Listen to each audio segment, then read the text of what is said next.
What's up and welcome to Jake's Guitar Channel. I am Jake. Now, before we get into this week's lesson, I am actually cutting off all my hair in a couple of weeks. My friend has leukemia, but I'm raising money to help people with leukemia in Australia. So if you want to donate, please do that. It's really for a really good cause. And I'll look very, very different soon. I haven't had long hair since I was 12. So I've literally had longer hair alive than I have had short hair. So it's gonna be very interesting. I'm nervous. Anyway, today we are looking at palm muting so that you can write riffs and make sounds like this.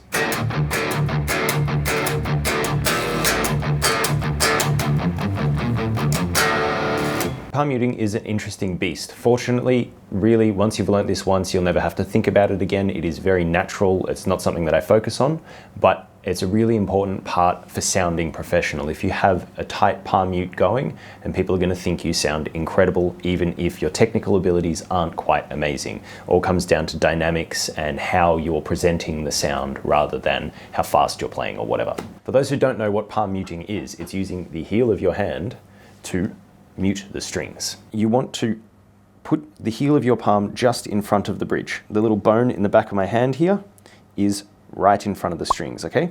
From this angle, I put my hand here and roll it back. All right, so I'm kind of not even touching the bridge, but when I roll my wrist back, it is resting on the bridge. My hand is resting on the empty space between the pickup and the bridge there. So, bam.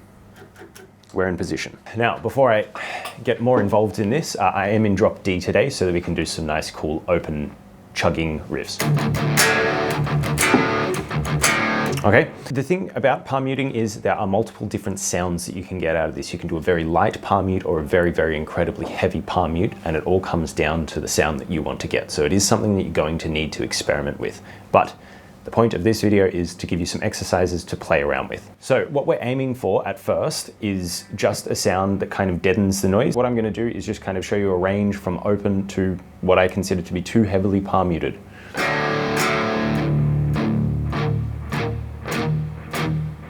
Okay, so somewhere in the middle there is what we want.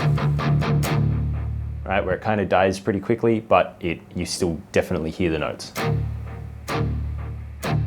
It's exactly like Goldilocks. You don't want too little and you don't want too much. You just want it right there in the middle. And it also, once again, depends on what you're trying to play. So if you want just a little bit, you need to be able to use that. If you want way too much, you need to be able to use that.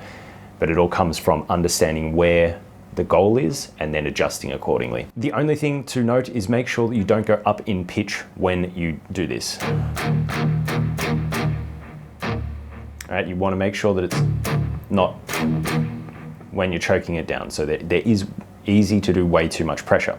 We'll get back to that at the end of the video. First exercise, pretty straightforward. It is a chromatic scale.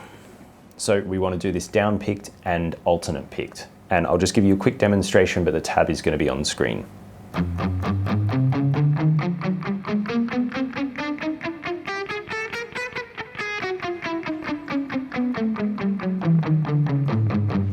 then alternate picking.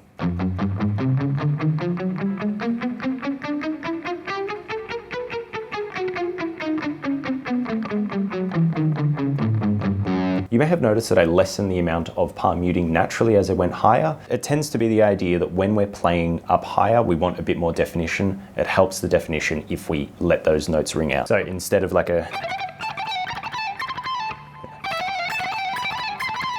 Right, second one kind of just rings out a bit more. Next exercise we're doing, we actually looked at a couple of weeks ago. It's my favorite speed picking exercise.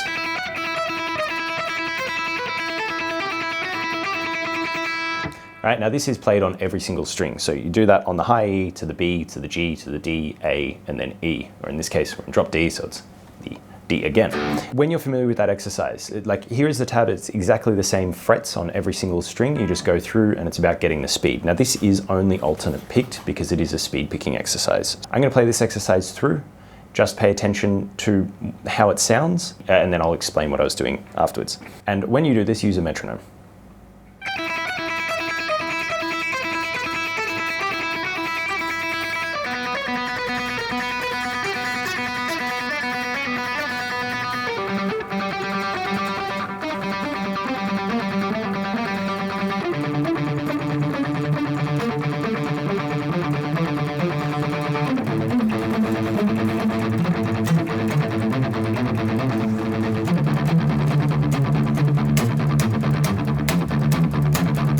I'm not sure if you noticed it, but what was happening is, and what is the most important part about this specific exercise, as we go down, the first two strings are open, the G string is slightly muted, the D string is slightly more muted, the A string is even more, and then the E string is heavily muted. So it gives an open sound, right? But then here, you know, we're just...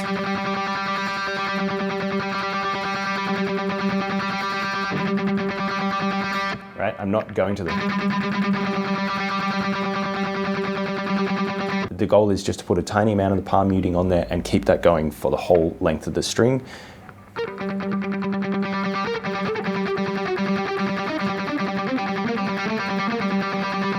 And then a little bit more again on the D.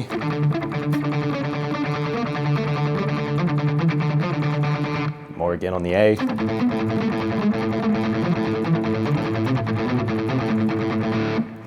More again on the E.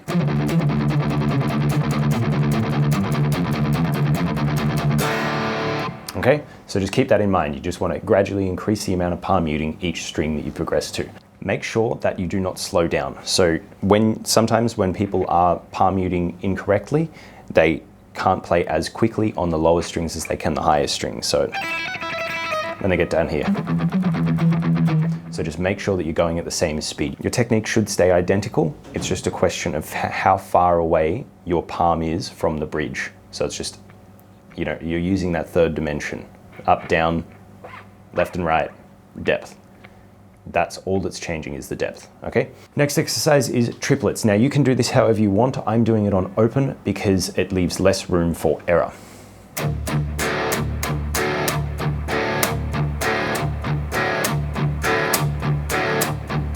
That's it. If you want, you can change it to... or...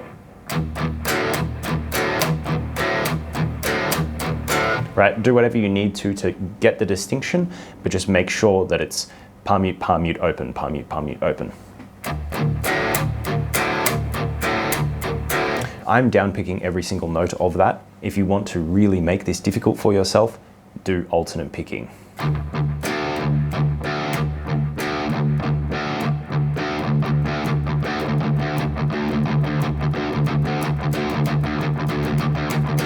It does get complicated because your open strings are on both up and down strokes. Really, really effective. Next exercise is 16th notes. Normally I'd set a metronome, but I didn't set it up today, so I'm just going to give you the example.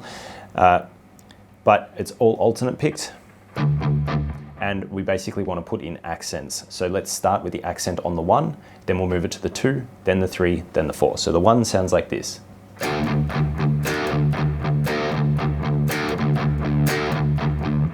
Okay, the 2 sounds like this. The 3 sounds like this.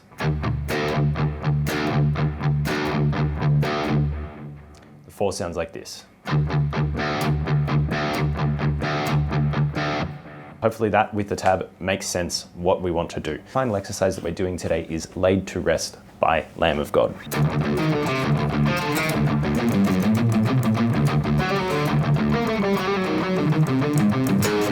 Right, so we're doing lots of in and out of the palm muting. Now the tab is here, but simply it's open on the E, 3 strokes, all palm muted. And then A string, 6, 5, 3, take your palm off the string. The first part so far. Second part. Right, same idea. First 3 notes are palm muted, second 3 are not. The notes are open, open, open on the D string, and then jump to the D string, the second D string, and it's 3 on there, and then 5, 6 on the A. Next part is all palm muted, all on the 6th string, open, open, open on the D string, 8, 5, 4, and then 7, 8, 7, 10, 7, 8. Okay, so slowly. And then the whole thing so far.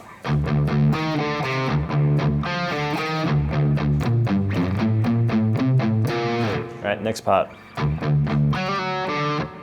Okay, so once again, those 3 low Ds, It's 4-5-4 on the D string and you land on the 5th on the A. Right, and of course those 4 notes are not palm muted. And then the final part.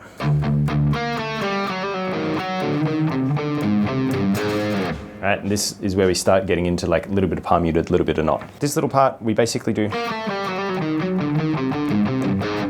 As we start progressing onto the A string, we start putting more and more pressure on that palm mute. So on the D string, we do, without any palm muting, we do 8, 7, 5, and then 4 to 5 to 4 hammer on pull off. And then 6 on the A, which is slightly palm muted. Land back on the 4th on the D string there. So palm mute 5, 6 on the A, and then 3, 5 on the A so far.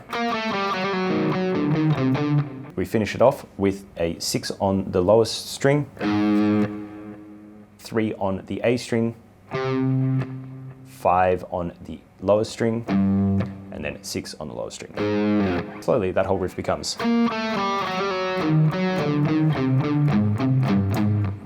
Okay, just pay attention to as the palm mute comes in, and then so everything together.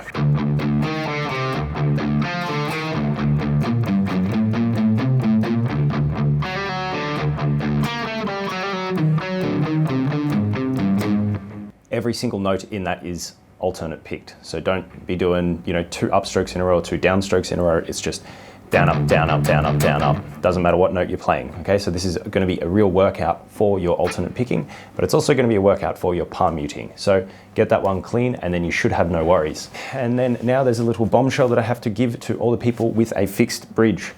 Everything changes when you get a trem. You will find out that you are most likely putting on too much pressure, okay? Took me a couple of weeks after I got a floating trem to get used to it, but once I did, once again, it was no issue. I just adjusted it. I moved my hand a little further forward, made sure that I wasn't increasing the pitch, so I was just found the little sweet spot in there, okay? We'll get my trem guitar and show you in a sec what can happen. All right, so this guitar is in E, just in case you were wondering. So what happens very easily on a floating trem is, generally, if you're resting right on the bridge, you're going to be pressing harder to get the same amount of mute going. So the effect of that is, right, and then you're sounding out of tune and the rest of the band is sounding in tune. You just move your hand forward just a little bit.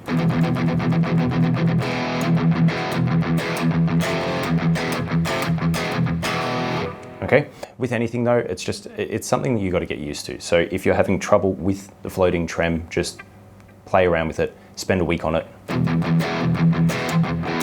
Practice through every exercise that we've talked about in here, and you should be fine. Once you've mastered palm muting on a floating bridge, then you'll likely never have any issues with palm muting in your life, unless you're learning some super specific riff that has some really awkward palm muting that, just is someone out there has probably written just to make life difficult. That's it. Please give me a like, please give me a subscribe, ask any questions you've got. I got some great questions that are starting to roll in, and so I'm going to start doing videos on those. I'm writing them all down. If you do want to donate to a very worthwhile charity in Australia, please follow the link that I've left below and just send some money that way. I will have some before and after photos for you when it eventually happens, which is in 3-ish weeks, 2-ish weeks. I don't know when this video is coming out. That's it. I will see you next week. Bye.